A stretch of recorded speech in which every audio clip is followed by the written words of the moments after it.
Caríssimos alunos, tudo bem? Estamos aqui hoje no modelo de aula remota, onde nós vamos continuar falando sobre misturas reagentes de combustão.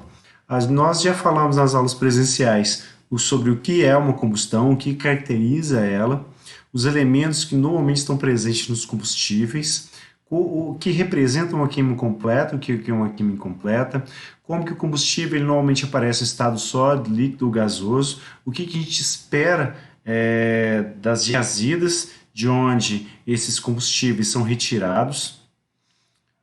Falamos também sobre qual é o modelo para ar ideal que a gente utiliza, certo? Ou seja, um ar seco, onde, em função da composição dele, normalmente a gente adota que existe para cada mol de oxigênio 3,76 mol de nitrogênio, para simplificar o balanço de massa das reações de queima, certo?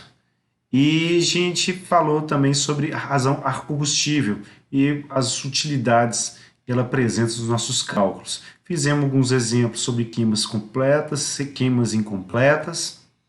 Falamos sobre os limites de inflamabilidade e os motivos deles existirem. Falamos como que a gente determina propriedades de misturas, uma vez que normalmente a gente vai ter uma reação química, onde eu vou pegar elementos cujas propriedades provêm de diferentes tabelas. Essas tabelas podem ter referências distintas para temperatura e pressão. Então, para eu fazer um problema simples, onde basicamente eu saio de um estado para outro, eu preciso fazer uma subtração de uma entalpia, por exemplo, isso para a mesma substância como é que fala, a referência não tem influência. Mas se eu tiver que fazer uma reação química, onde os reagentes vão deixar de existir para formarem outros produtos, eu não vou ter como eliminar o efeito da referência. Por isso, a gente vai trabalhar todos os fluidos em uma referência padrão, que é 25 graus Celsius e 1 atm, certo? E a gente viu o que era basicamente entalpia de formação, como que ela era determinada, quais tabelas que a gente conseguia encontrar no livro essas entalpias de formação, que seria a tabela A25. A gente tem também, para determinar a entalpia de uma determinada substância, além da entalpia de formação, a gente precisa de uma diferença de entalpia que está relacionada às propriedades da entalpia de referência, da entalpia em que a substância se encontra, que para uma substância que se comporta como gás ideal, a gente só tem dependência da temperatura para ela. Aí, para estes casos, a gente tem na tabela A23 os valores de propriedades para vários gases de interesse, nitrogênio, água, CO2, monóxido de carbono. Bem, e utilizamos o balanço, aprendemos a utilizar, além do balanço de massa, o balanço de energia para poder determinar calor, trabalho em equipamentos. Na última aula a gente fez esse exemplo de motor operando com gasolina, que a gente modelou como octano, e na aula de hoje a gente vai trabalhar esse exercício aqui, onde a gente tem um reator, onde estão entrando ar e metano a 25 graus Celsius em 1 atm, eles estão como é que fala? Todo o combustível está sendo consumido numa queima estequiométrica, está em regime permanente, e nos produtos de combustão, eles já estão também na temperatura e pressão de referência. Isso quer dizer que toda a energia proveniente da queima, ela foi transferida para o ambiente na forma de transferência de calor, certo? O exercício ainda permite que a gente despreze variações de energia potencial e cinética, diz que não há produção de trabalho e pede para determinar a taxa de transferência de calor por quilograma de combustível. E pede que a gente faça a seguinte coisa também, comparar o resultado que nós vamos obter com os valores de PCI e PCS para o metano. Esses valores do PCI e PCS também estão na tabela A25. Então, vamos por exemplo. Na falta de um quadro negro, é o que temos, tá? Nosso problema, né? Metano e ar entrando em 25 graus Celsius, reagindo e formando produtos de combustão que também vão estar a 25 graus Celsius e a mesma pressão, certo? Nas hipóteses está sendo adotado para o problema, que a gente se encontra em regime permanente, que a combustão é completa e estequiométrica, não há produção de trabalho, não há variação das energias potenciais cinéticas, as temperaturas dos produtos e dos reagentes é de 25 graus ao entrar e sair do reator, assim como a pressão de 1 atm. Tudo bem? Então, para o balanço de massa, que a gente vai ter basicamente o metano reagindo com o ar padrão, formando CO2, água e um nitrogênio que está vindo aqui do ar como um gás inerte dentro da reação. Então, para fazer o balanço de massa, o que a gente avalia primeiro normalmente é o carbono. Então, no combustível eu tenho, para cada 1 mol do combustível, vou ter 1 mol de carbono, e nos reagentes eu preciso ter esse mesmo mol de carbono na solução. Como o único elemento aqui, ou o único gás que contém carbono é o CO2, então eu vou precisar de 1 mol dele para poder suprir como é que fala? Atender essa demanda aqui dos reagentes de ter 1 mol de carbono. Bem, o próximo a gente utiliza normalmente é o hidrogênio, perdão, e a gente tem 4 hidrogênios aqui, ou seja, para a molécula de água que contém todos os hidrogênios dos produtos, eu vou precisar de 2 moléculas para poder, para poder equiparar esses 4 hidrogênios que eu tenho aqui nos reagentes. Tudo bem? Nisso a gente tem 1 vezes 2 oxigênios, 2 vezes 1, 4, então, no total, oxigênios. E esses 4 oxigênios, eles têm que vir de 2 mols de oxigênio gasoso, ou seja, o O2. Certo? Isso faz com que a gente tenha 2 vezes 3,76 mols do nosso nitrogênio para ser formado, ou seja, 7,52 mols de nitrogênio 2, né, gasoso. Tudo bem? Nessa reação eu coloquei alguns índices aqui para a água. Eu coloquei ele gasoso, que é o que normalmente a gente utiliza nos exemplos de queima, certo? Mas eu estou utilizando, ou já indico que vou utilizar ela também como líquida, em uma solução alternativa, para justamente a gente conseguir chegar tanto no PCI quanto no PCS, ou seja, no poder calorífico superior e no poder calorífico inferior, certo?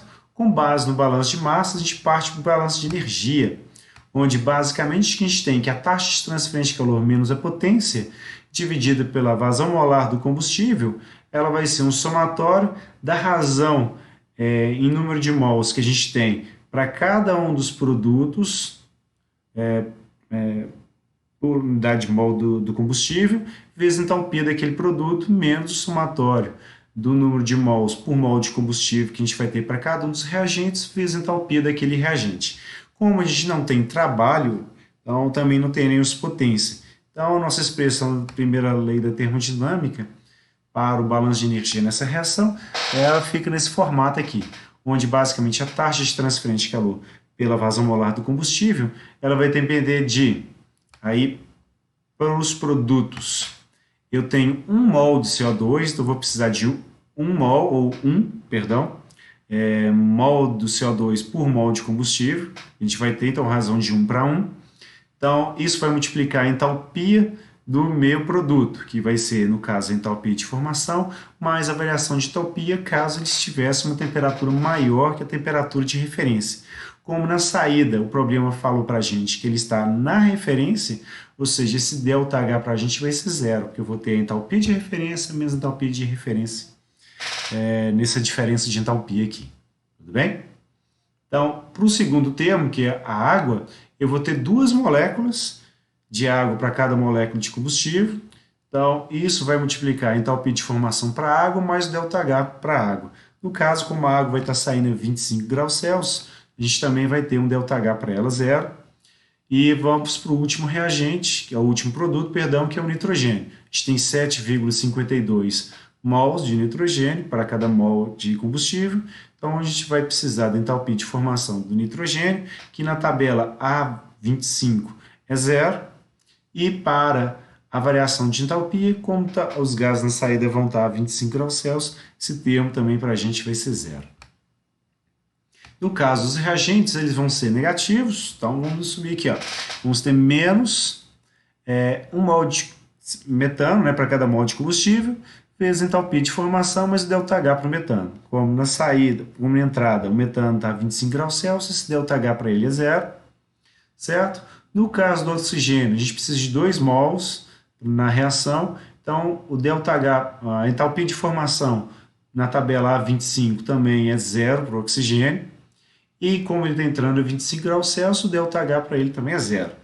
Para o nitrogênio, a gente tem alguma coisa muito parecida, porque os 7,52 mols de nitrogênio que vão estar entrando na reação, a entalpia de formação deles é zero, mas a variação de entalpia vai ser zero também, porque ele também está entrando a 25 graus Celsius. Ou seja, a nossa expressão para o poder da taxa de transferência de calor pela vazão máxima vai ser basicamente a entalpia de formação do CO2, que é negativa, uma vez que a reação de formação dele é uma reação exotérmica, então a energia é liberada para o ambiente, por isso negativo, né? No balanço de energia. Temos da água também, que é menos 2,41,32, considerando ela saindo como um gás, certo? E a do nitrogênio, e a do metano, ela vai entrar como menos, porque os produtos são negativos, e na tabela o valor informado é de 74,85 kJ por quilomol, totalizando para a gente menos 802,31 kJ por quilomol. Essa é a taxa de transferência de calor que nós temos pela vazão máxima de combustível, tudo bem? Isso considerando a água como um gás. Se a gente tivesse considerado a água como líquido na saída, a única coisa que ia mudar para a gente seria esse valor aqui da entalpia de formação para a água, certo? Porque se somaria a este valor a variação de entalpia que a gente tem pela condensação da água, ou seja, além da entalpia de formação, que ela formaria uma molécula de água gasosa, a gente retorna ela para o estado líquido, então tem um salto entálpico entre vapor saturado e líquido saturado que vai compor a diferença entre um e outro, certo? Se a gente faz a mesma conta com este valor aqui, a gente vai encontrar um valor um pouquinho diferente, que é menos 890,33 kJ por quilomol. Lembra que o exercício pediu para a gente que encontrasse a taxa de transferência de calor para cada quilograma de combustível e depois comparasse com o PCI e o PCS. Então, o que nós vamos fazer? Para sair de kJ por quilomol, nós vamos basicamente dividir essa taxa de transferência de calor pela vazão máxima de combustível pela massa molar do combustível, que é o metano. Então, para o metano, a gente tem a massa molar, também tabelada, de 16,04 kg por quilomol, considerando que o carbono, a gente tem 12 gramas por quilogramas por quilomol dele, e para o hidrogênio a gente tem 1,01 kJ por quilogramas por quilomol. Então, a gente fazendo essa divisão, a gente chega no valor de menos 50,02 kJ por quilograma, e se a gente pegar o valor para a água saindo como líquida, a gente vai chegar no valor de menos 55,51 kJ por quilomol. Esses são os mesmos valores dos poderes caloríficos inferior e superior que estão na tabela A25 do livro, certo? A diferença do uso na tabela pelo valor positivo é porque ela não está aderindo ao mesmo processo da entalpia de formação, onde ele quer dizer, opa, é uma reação exotérmica, então a energia está sendo emitida para fora. Mesmo que seja a mesma reação e a energia sendo emitida para fora, que normalmente a gente representa o valor do poder calorífico como sendo um valor positivo, ou seja, em módulo. Mas basicamente esses são os valores. As tabelas do livro vão dizer justamente isso.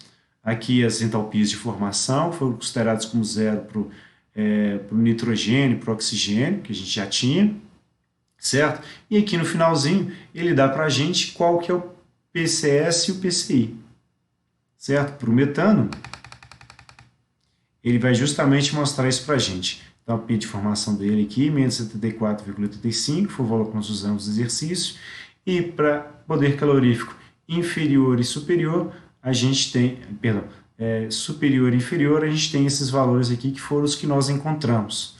Então, basicamente, essa medida do poder calorífico inferior e superior está relacionada em, durante a queima, né, qual a energia que vai ser liberada por aquele combustível e se a gente vai considerar que essa água na saída dele vai ser como líquida ou como estado líquido ou como estado gasoso. Normalmente a gente utiliza mesmo o valor do PCI, certo? Ou seja, considerando a água saindo no estado gasoso, porque durante as queimas a composição de água é muito pequena e ela acaba tendo um comportamento mais de gás ideal do que alguma coisa que vai efetivamente condensar e vai se somar a, como é que fala? A umidade que viria junto com o ar. Tudo bem? Então, espero que tenha sido uma aula proveitosa para nós todos. Qualquer dúvida, estou à disposição de vocês. Obrigado.